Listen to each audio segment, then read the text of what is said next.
A continuación, en el tema del día vamos a hablar de la 17ª cumbre del movimiento de países no alineados. Esto se ha desarrollado, ha culminado en Venezuela la semana pasada, el domingo también con las declaraciones del presidente Evo Morales. Y a propósito de ello tenemos un invitado en los estudios. Nos acompaña Adolfo Mendoza en los estudios de Avia Televisión en Cochabamba. Lo tenemos listo, Adolfo. Qué gusto que podamos conversar estos minutos a través de Avia Televisión. Muchas gracias, buenas noches por su visita. Buenas noches a ustedes, un gusto Gabriela, un gusto Julio.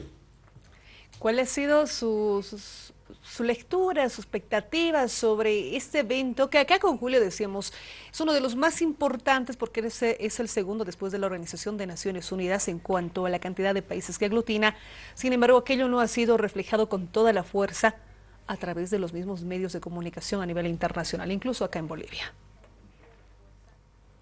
El problema es que en el caso de este movimiento, que tiene más o menos 120 países, además de varios países observadores, es que traduce las variables geopolíticas a nivel mundial.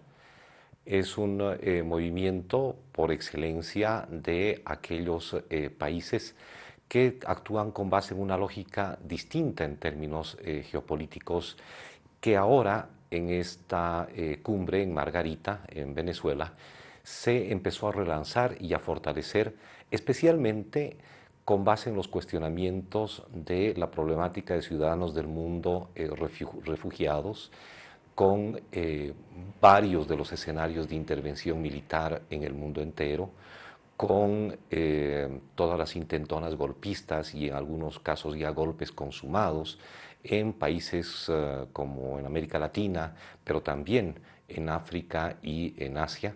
Es decir, se trata nuevamente de una discusión que se está planteando en términos geopolíticos y por eso es fundamental establecer los escenarios en los cuales está jugando el movimiento de los países no alineados.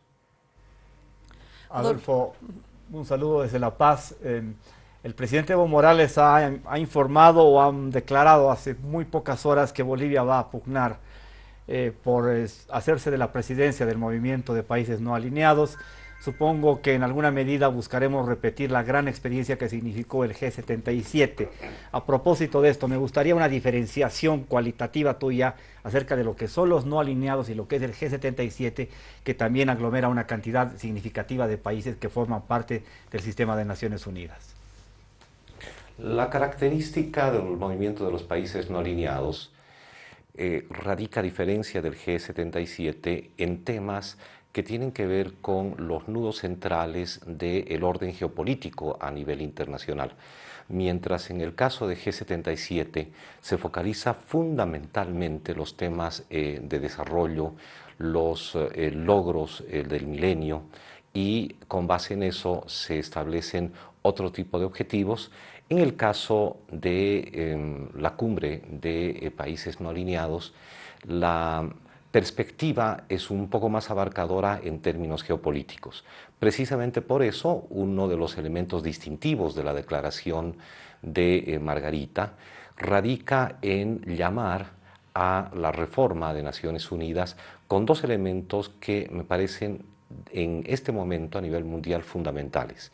El primero es una reforma en el sistema de elección con más transparencia de la Secretaría de Naciones Unidas, que pueda permitir rotación geográfica, pero al mismo tiempo equidad de género. Este es un tema que no se lo había tocado en anteriores oportunidades y que ahora salta a la palestra como parte de la discusión pública a nivel internacional.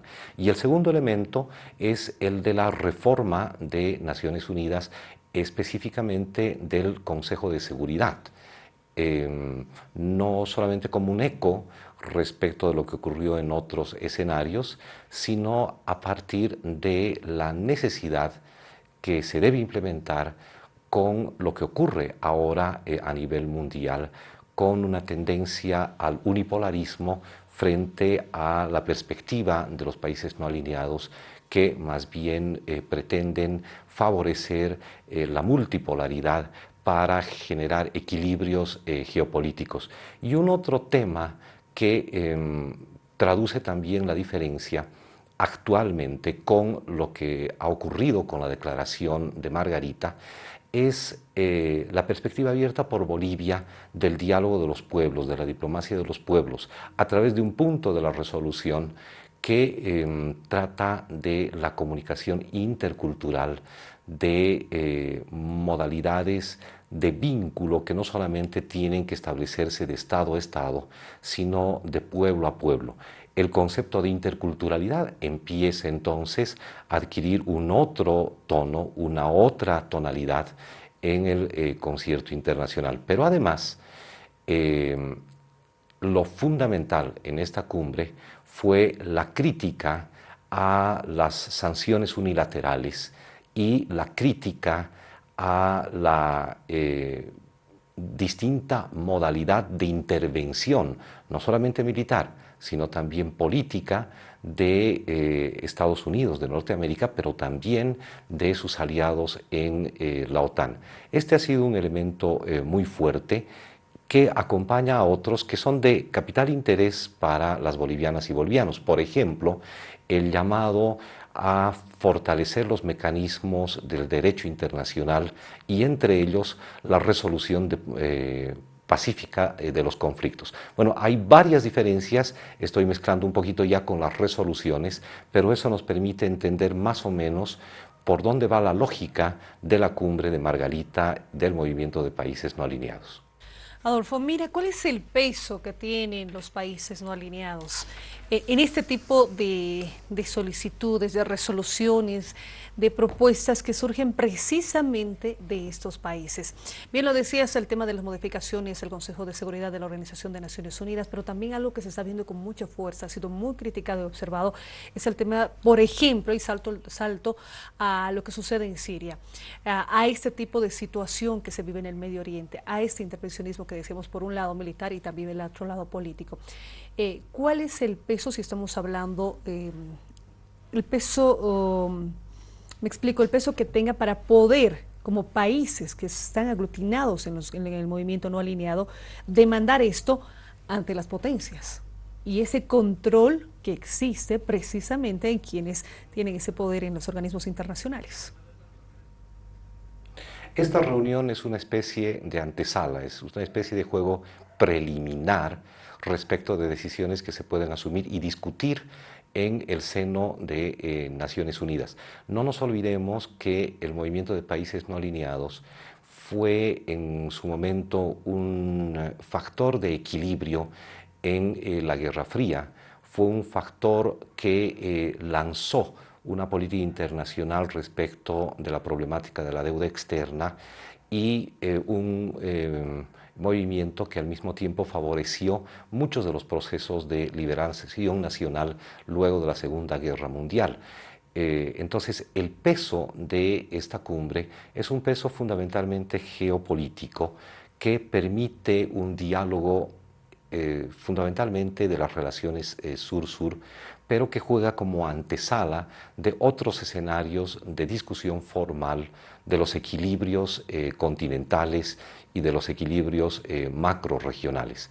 Es como un espacio, un evento, recalco, preliminar de aquello que puede formar parte de la agenda de Naciones Unidas. Si me permite, Adolfo, cuando el presidente Evo Morales a través de la cuenta Twitter decía vamos a pedir la presidencia pro tempore, habla de dos puntos, de dos temas que los considera trascendentales y van a ser los temas que además se tienen que tratar en adelante. El tema de protección de la madre tierra y el tema también de las guerras y cómo impedir las guerras. Bueno, no solamente son esos dos temas los mencionados por nuestro presidente Evo Morales. En su intervención, además, hizo mucho hincapié en el no intervencionismo. Es un otro elemento fundamental. ¿Y esto por qué razón? Porque hemos vivido experiencias de golpes de Estado blandos en América Latina. Está el caso de Lugo en Paraguay, está el caso de Honduras y también en los últimos meses el caso de Brasil. Este elemento ha sido uno de los centrales en la discusión en Margarita y por supuesto nuestro presidente Evo Morales ha lanzado algunos criterios que no solamente proyectan a Bolivia y a nuestro presidente Evo Morales como una figura orientadora a nivel internacional, sino que agudizan la agenda internacional para discutir temas que son terriblemente sensibles en los equilibrios macrocontinentales. En el caso de los derechos de la madre tierra, hay una precisión distinta sobre el punto de la declaración en torno a cambio climático y es la distinta responsabilidad de los países industrializados y los países llamados del tercer mundo en las consecuencias que tiene el cambio climático. Pero la precisión viene de la postura boliviana de generar una armonía en la preservación de todos los sistemas de vida, es decir, no poner a la sociedad por encima de la madre tierra, de la naturaleza, sino concebir a las sociedades, a los seres humanos como un sistema de vida que debe empezar a encajar, a estar en armonía con otros sistemas de vida.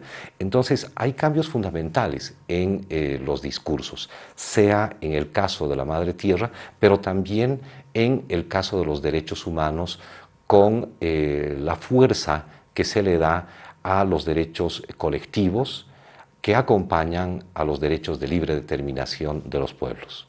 Muchas gracias, Adolfo, por habernos acompañado estos minutos. Mil gracias a ustedes, Gabriela, Julio.